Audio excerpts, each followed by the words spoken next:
Tu sais que le masque de la nuit est sur mon visage. Sans cela, tu verrais une virginale couleur colorer mes joues.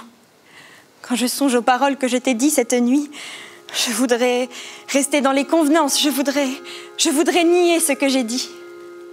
Mais adieu les cérémonies, m'aimes-tu? Oh, je sais que tu vas dire oui, et je te croirai sur parole. Ne le jure pas, tu pourrais trahir tes serments. Les parjures des amoureux font, dit-on, rire Jupiter. C'est Shakespeare.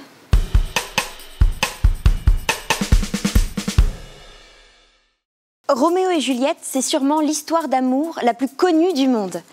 Pour faire simple, c'est l'histoire de deux adolescents appartenant à deux familles ennemies et qui vont tomber fous amoureux l'un de l'autre. Une histoire d'amour impossible qui deviendra la plus grande référence du genre.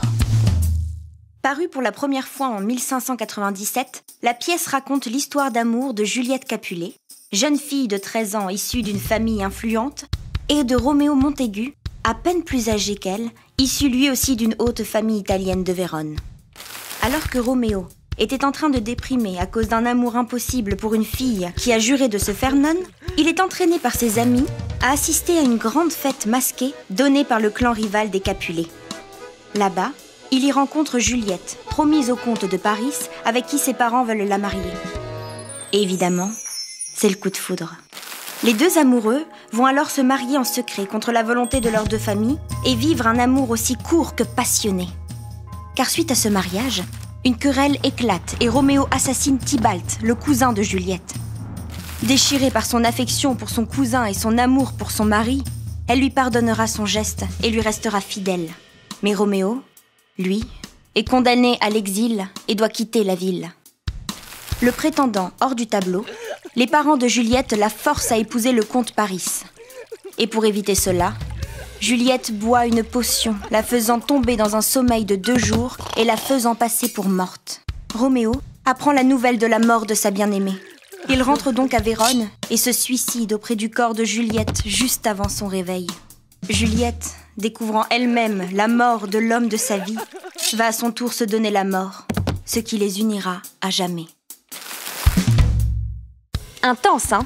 C'est même assez frustrant, mais aussi vraiment palpitant. Y a pas à dire, Shakespeare savait y faire pour tenir son public en haleine. Et même sa vie est un vrai mystère que beaucoup de chercheurs et d'historiens tentent d'élucider.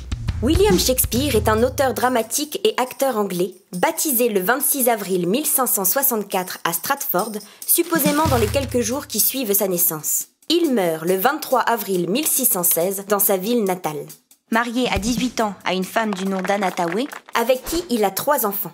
Il n'existe que peu de traces du vécu de Shakespeare, si ce n'est quelques documents administratifs officiels ou des livres de contes relatifs à la compagnie de théâtre dans laquelle il exerçait. De son vivant, ses nombreuses pièces n'ont jamais été manuscrites, le théâtre étant à cette époque avant toute chose un art oral. Ce n'est qu'après la mort de l'auteur que 2 de ses amis les plus proches font éditer les retranscriptions de ses pièces et inscrivent la poésie dramaturgique de William Shakespeare dans le patrimoine culturel mondial. Roméo plus Juliette de Baz Luhrmann, la comédie musicale West Side Story, Le Roi Lion 2. C'est quand même fou qu'une histoire aussi ancienne puisse continuer à nourrir notre imaginaire collectif. Mais Shakespeare a créé une passion adolescente si vraisemblable et si universelle que ce n'est peut-être pas si fou. Le plus fou, ce serait peut-être d'interdire l'amour.